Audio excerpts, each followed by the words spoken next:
so it's all me, so bear with me, okay? Okay.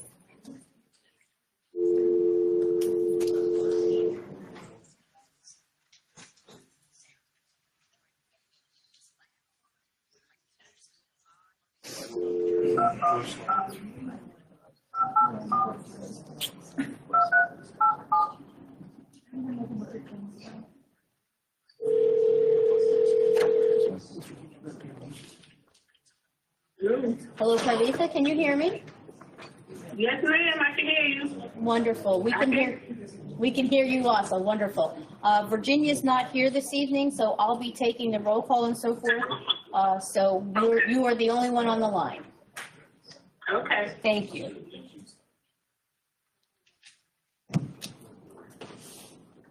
Terry will be ready.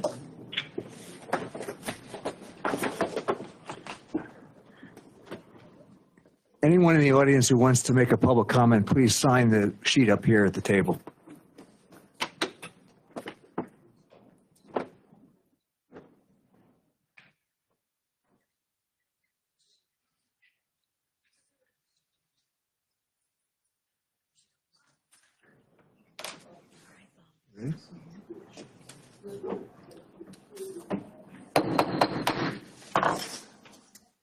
The special meeting of the Borough of Morrisville Council will come to order.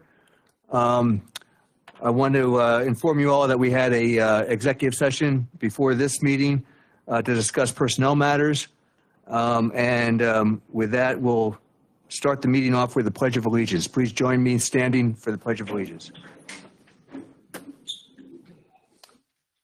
I pledge allegiance to the flag of the United States of America, to the republic which stands one nation, under God, indivisible, with liberty and justice for all. Thank you. I will ask our borough manager to do a roll call of council. Andrew Lubin. Here.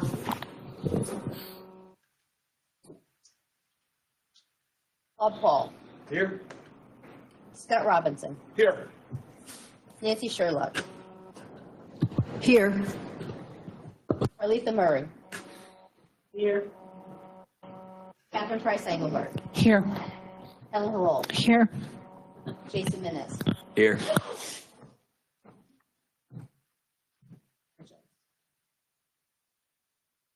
Thank you. I'm sorry, I'm not that finished it? yet. No, Oh. I apologize. I thought my microphone was on. Borough Attorney.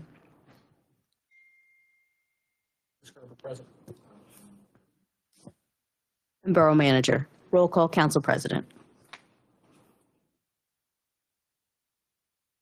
I'm sorry? Roll call complete, Council Oh, President. Thank you. You're welcome. Okay, we'll move on to public comment. Please limit your comments to 3 minutes. I'm going to be timing you strictly tonight because we've got a lot of people signed up. Please walk up to the microphone, state your name and address. And we'll start with Hal Wilcox.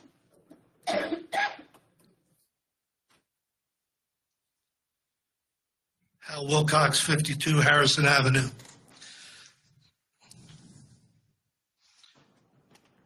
I have lived here for 65 years, and I don't understand why you would want to get rid of a police chief that has always done his job to the best of his ability with the budget that he has to work with and the officers that you allow him. And why would you want to get rid of a police chief that all he does is care about this town? And Chief McClay is not even from here or live here, but he cares about Morrisville and would help anyone. The problem, in my opinion, is some of you up there have a personal issue with Chief McClay, and you're trying to use your so-called power to resolve your personal issue. And council, before you make a decision, take the time and look to your left and look to your right and make sure one of your partners isn't using this to take care of a personal grudge. Thank you. Thank you. Holly Harmon.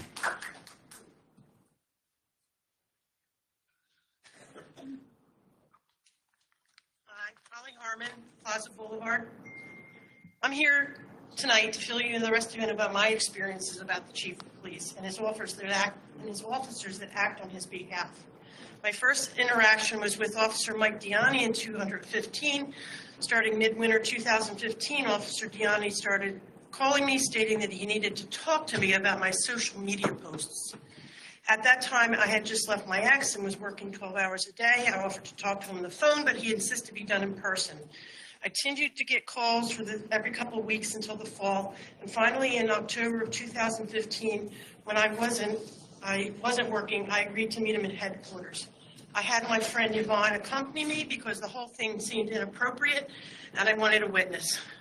Tiani proceeded to give me a copy of my social media post, which is a copy of an arrest record of one of my ex's relatives. I pointed out to him that it was obtained from a website that was available to the public, and I have a hearing to post it under my First Amendment rights. I also told him and the chief of police in an email later that I considered it official harassment and would not be expecting any more discussion on the matter. Later, the chief of police followed me through town for no apparent reason. I took a long and meandering route to ascertain that I was being followed, and when I drove out of town on South Pennsylvania Avenue, he was forced to turn around. Over the years, I get random, unsolicited emails from the chiefs of police making comments on my social media posts, perhaps a dozen or so, and I had finally had enough and filed a complaint. It resulted in an investigation.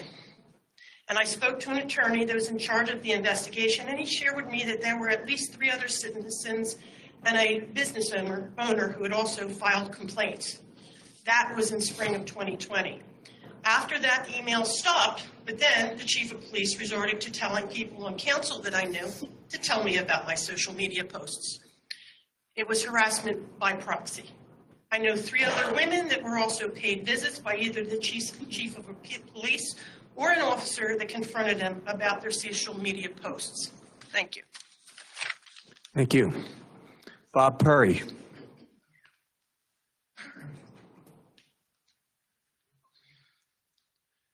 Robert Perry, 606 Prospect Avenue. I would like to address all of you on council and to look, I hope that you've done your own research. I know we have a council, but I hope you've done your own research and looked at cases that where other counties, townships, municipalities have fired their chief, and it has cost them millions, and they also had to give the chief his job back. So I hope you've done the research, and I also believe that this is a personal vendetta from somebody or some people. And if I get elected to council in November, you can be sure I'm going to look into this. Because if the rumors are what he's getting fired for is ridiculous. Ridiculous. And it will go further than this if the reasons are what the rumors are. I can tell you that. I just hope you do your own research. Thank you. Thank you. Donna Wilson.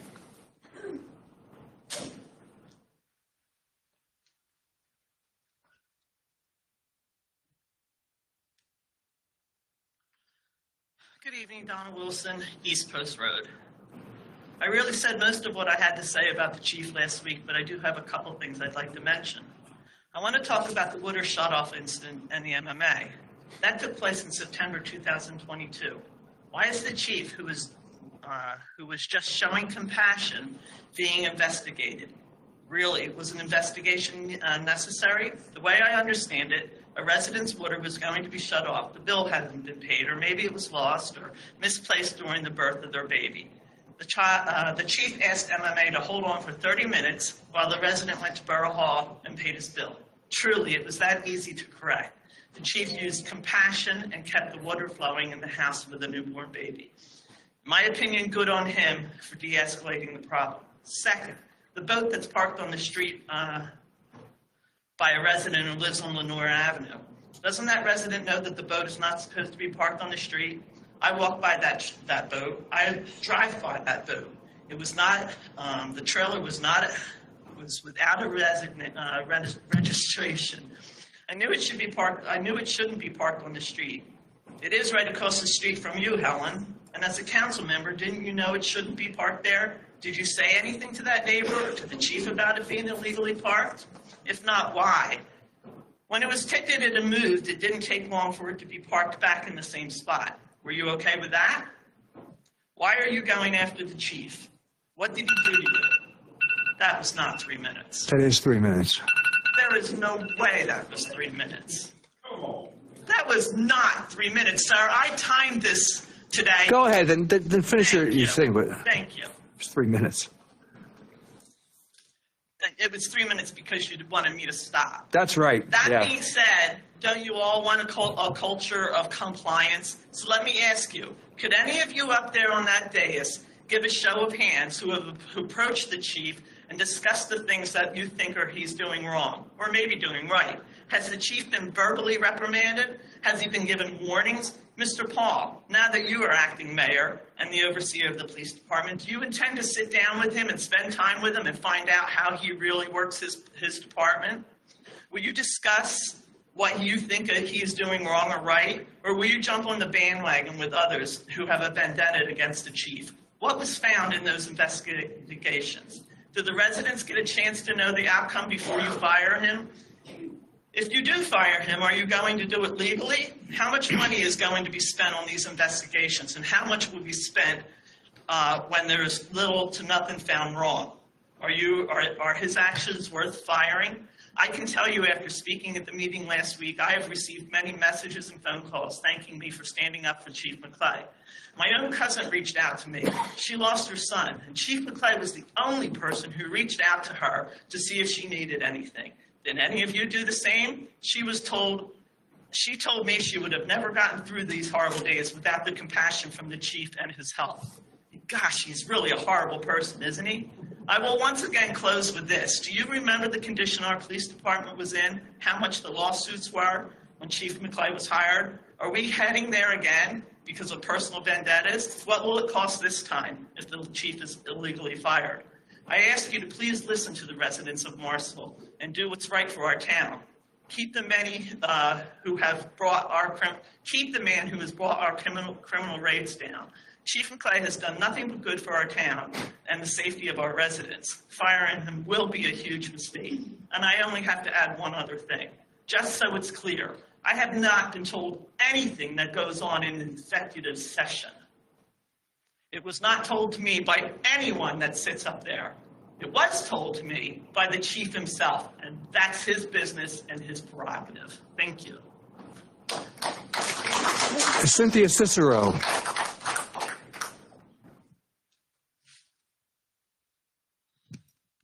Cynthia Cicero, 606 Prospect Avenue.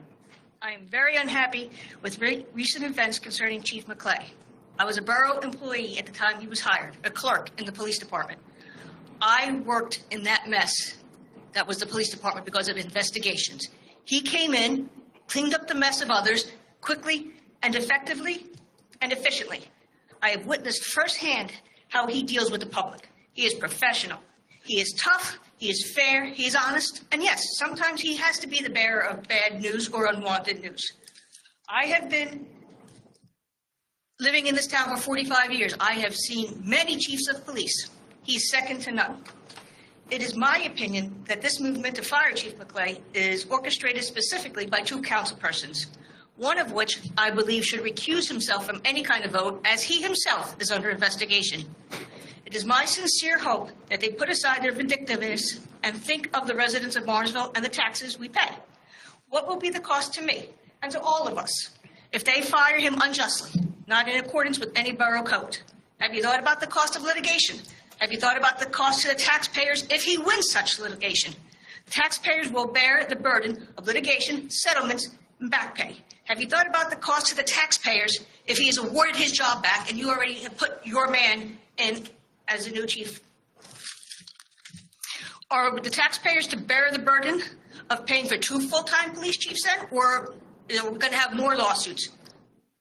What's in it for the taxpayers? I'm very angry.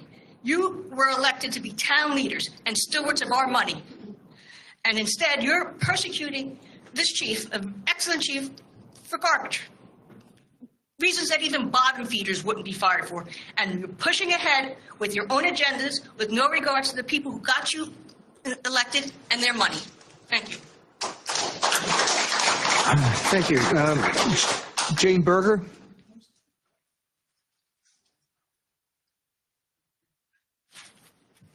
Jane Berger, 90 West Maple Avenue.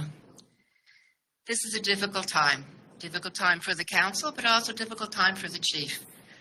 Council many years ago, one of the worst things we ever had to deal with was issues, allegations, anything involving any employee. We couldn't share any information, as you can't, and we would hear information, good things about that employee, all of which were absolutely true. But in that instance, it had nothing to do with what may or may not have been the reason for the personnel action. All I can say, I know this is difficult, not only for the council, but it's certainly difficult for the employee, in this case, the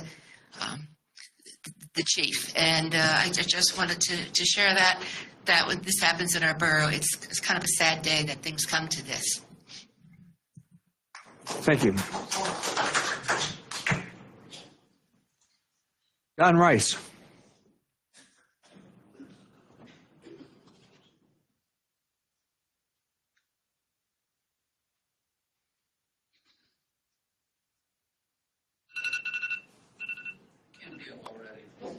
As a matter of fact, for you it is. Just kidding. Yeah, I'm stubborn. I have a request first off. This meeting involves the Loudermilk process. It's something I am not familiar with. I don't know how many people here are familiar with. I would request that when it comes to the point in the meeting where you're calling for a motion, that you do some explanation of the process to the public and where we stand within that process. Okay, that's over. I was driving around Lower Makefield today, and I saw a sign, "We support the Lower Makefield Police." And I was like, how do you support the police? I'm supporting the police by saying the chief is one heck of a guy. I've had a few instances where I've had to, I didn't have to, I encountered him professionally. He was the chief of police, I need your help.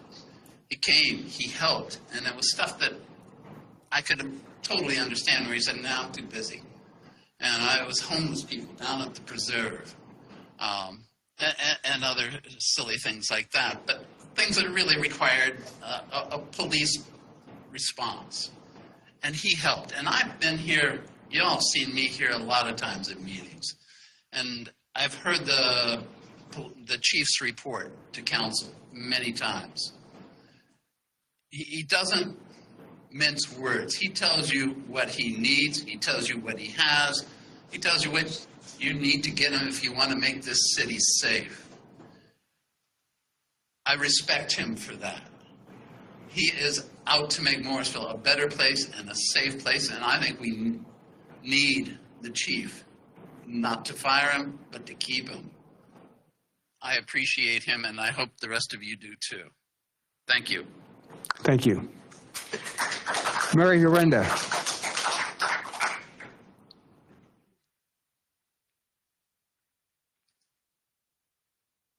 I would like to expand a little on what Don was talking about with the homeless people and other incidents down at the Morrisville Riverfront Preserve. Don and I, when we're able, we go down there and we help maintain the preserve. We pick up trash. We cut down plants that need cut down. We try to keep the view of the river for people by getting rid of the vines in that area. And we see things when we're down there, and we have had occasion to call the chief. One time we had basically a grand theft. We found a hand cart that was this high and this wide, full of tools that were stolen from a contractor that was working on one of the buildings down there. The chief came right away, or a cop came right away. The chief came too. And we, basically took care of it. The guy was, basically he was arrested later on because he was trying to sell sell a stolen tool. We also had other homeless people there who were not dishonest like that we know of. They were homeless people. We found them in camp there. That's illegal. And it's also very destructive for the preserve to have people camping out there, cutting down trees, clearing their space, cutting down trees for fires and stuff like that. The chief came down, and he was compassionate. He was professional. He was all that you could ask for as far as dealing with those situations. Basically, we don't have that problem anymore. We also had some people that were doing religious rituals down there that were basically killing roosters and leaving their carcasses there, along with other miscellaneous stuff that would be called trash. And that seemed to have stopped too. But he told us that this was religious, it was protected, but somehow they stopped doing it. And if he did something, I know it was compassionate, I know it was within the law, because he knew the law on that, and he took care of it. And it was just my experience with him has been nothing but good. And so I hope that you will not fire him. He's a really good chief, and I think you should keep him. Thank you. Thank you. Pastor Mario Vigretz.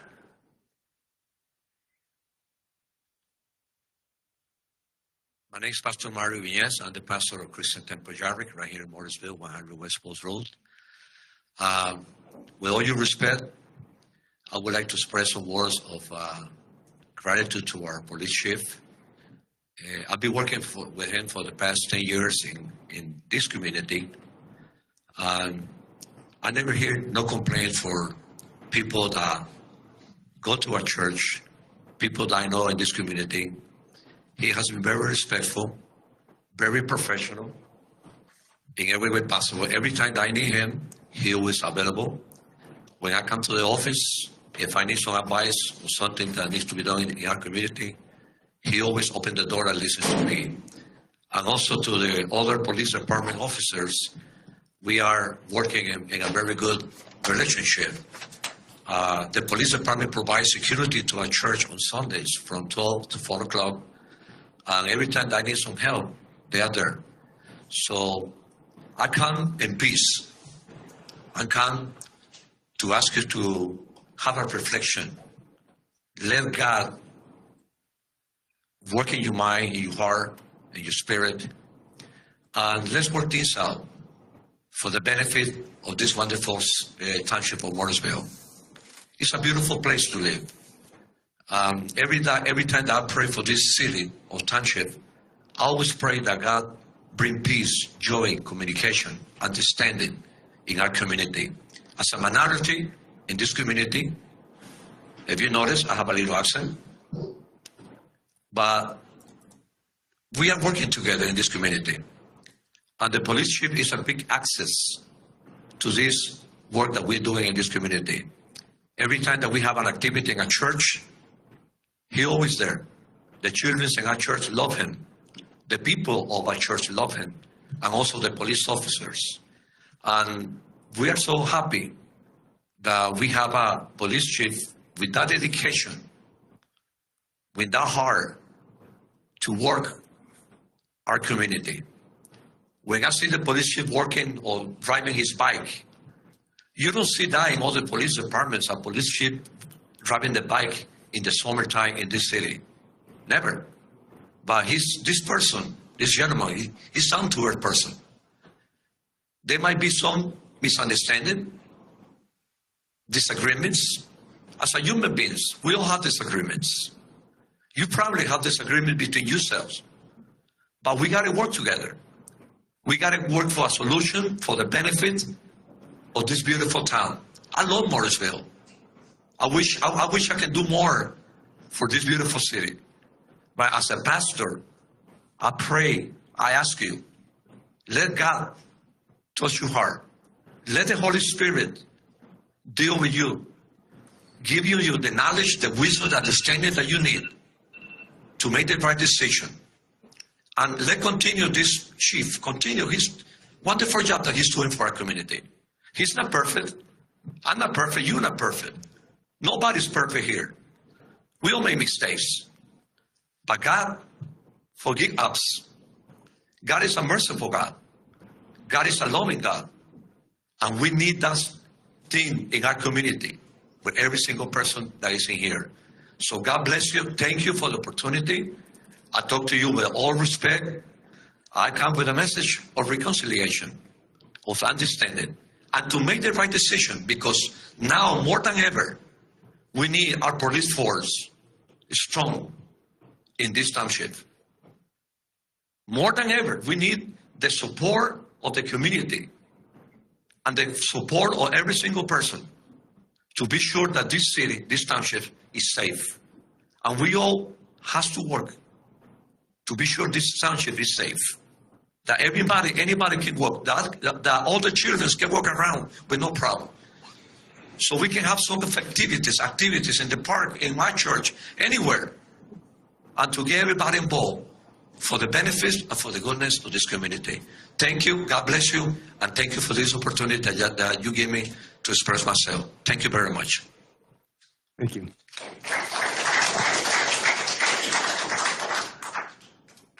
Well, now as we move on to the action item for the evening, which is a call for motion to approve the issuance of a ladder mill notice directed to the Chief of Police, George McClay.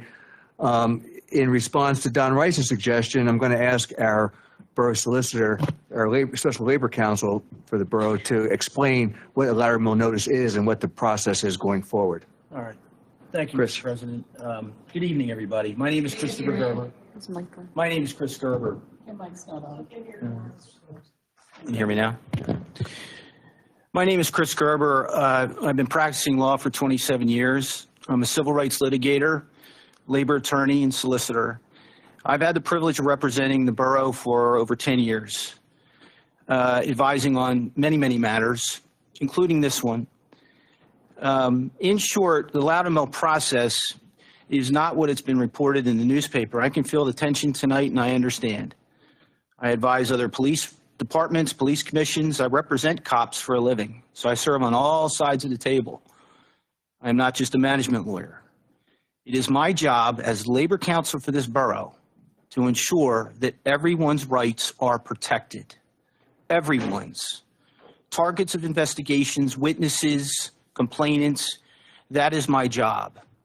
I've heard a lot of frustration tonight. I will share my frustration as a lawyer for this wonderful borough. I'm going to go past my time. Everyone else has. As well, too. Well, I think you need to hear this. You know, in doing this for 27 years, and like I said, assisting municipalities with internal affairs investigations, it's frustrating for me to read a newspaper today with a complete misstatement that says the chief of police is going to be fired tonight. It's absolutely false. Let me be clear, that's not the case. The borough is being asked tonight to motion on whether a ladder mill notice is to be issued to the chief of police of the borough. Ladder mill notice is a personnel letter that contains certain information that the chief can answer and protect his due process rights. That's all they're doing tonight. So to the extent that the press is reporting that the chief is being fired is false. That's my frustration, because I see the frustration in your eyes, and then I have to tell you that facts obtained in internal affairs investigation must be kept confidential. I do understand. If this was where I lived, I would be upset too. But that is the law. The attorney-client privilege is the law. And when we're talking about investigations involving police, no matter who it is, whether it's the chief or a patrolman, we must keep those matters confidential and sacrosanct to protect everybody. Everybody needs to be clear on that. You can all have your opinion. You can like the chief, not like the chief. That's entirely up to you.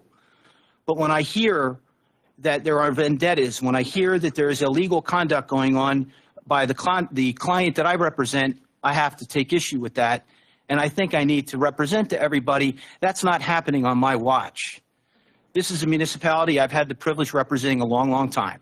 I've been through a lot of the debacles that you've seen. So I need the public to understand that this council has done nothing more, nothing less, and they're about to make a vote. It's either going to pass or it isn't. But they're following the law. And we must follow the law, and we'll continue to do that. And the only thing I can do as the lawyer is to advise them to do so. If they elect not to do that and divulge attorney-client information, I can't stop that. So at this point, hopefully that answers your question regarding the process. The Borough Council... The process is the chief will have an opportunity to answer what is in the lateral notice. So you can't, the information is confidential. That is to protect everybody, including the chief. The chief will have an opportunity to respond to that letter. Once the chief responds to that letter, then the municipality will be in a position to consider what, if any, action may be taken. It's part of the process. It's the 14th Amendment. Chief is entitled to 14th Amendment due process rights, just like any other police officer. And I understand it's that you want to know the basis of it. They are not permitted to divulge that information. I've been through this before in a number of jurisdictions, and I can see the frustration, and I do understand that is the law. And if I were to advise them otherwise, then we would be violating the law. We'd be violating the chief's rights. What happens after the chief responds? Once the municipality has the response from the chief, then they can determine whether any type of employment action may be taken relative to the investigation. And then do we get to know? Do we get to know what was? You'll get to know the outcome. At that point, do we get to know what his charges are? No. No. No. The chief can tell us, yes. The chief can do, first of all, the chief is represented by an attorney. So, you know, the chief can certainly consult with his lawyer. The chief is not bound by the confidentiality that perhaps, if, for example, I have with my client. I don't represent the chief. So the chief can do what he wants. It's up to him. But what I'm trying to convey to everybody is that there is no option here tonight. It isn't whether we want to provide it to you or not. They don't have an option. I've been through this before, and I've been before the cameras before, and I've been before the public, and there's just no other way to do it. That's the law in Pennsylvania. That's the 14th Amendment. And again, I need everybody to know that, you know, it's not worth my license to bend the law or break the law. And I can tell you they're not doing either. They're making sure, they're making sure that everybody's rights are protected. They're following process to the T. I can tell you other municipalities don't do this, and they do it in the dark. Not this municipality. And by the way, I need to do this. I promised, and everybody's been great. I'm not going to engage the public. That's the statement I'm going to make, and I don't think it's healthy, frankly, to get into a back and forth. That's for everybody. It's not fair. It's not fair to the chief. It's not fair to the council. And I would just ask everybody in the room to trust that the process is being followed. He'll have until November 1st, if it passes. So with that, Mr. President, unless there's any other questions, I have nothing more to add. Okay. Let's vote. We should do this by roll call. Thank you, Mr. Rice. Do I have a motion? So moved. Second? Second. Okay, ready to vote. Andrew Lubin. Yes. Robert Paul. Yes. Carletha Murray. Yes. Helen Mahold. Yes. Scott Robinson. Yes. Jason Maness. Yes. Catherine Engelhardt Price. No. Nancy Sherlock. No. 6-2, Council President. Thank you. You're welcome. Any other business? Motion to adjourn. All in favor? Aye. Opposed? Abstentions? Thank you.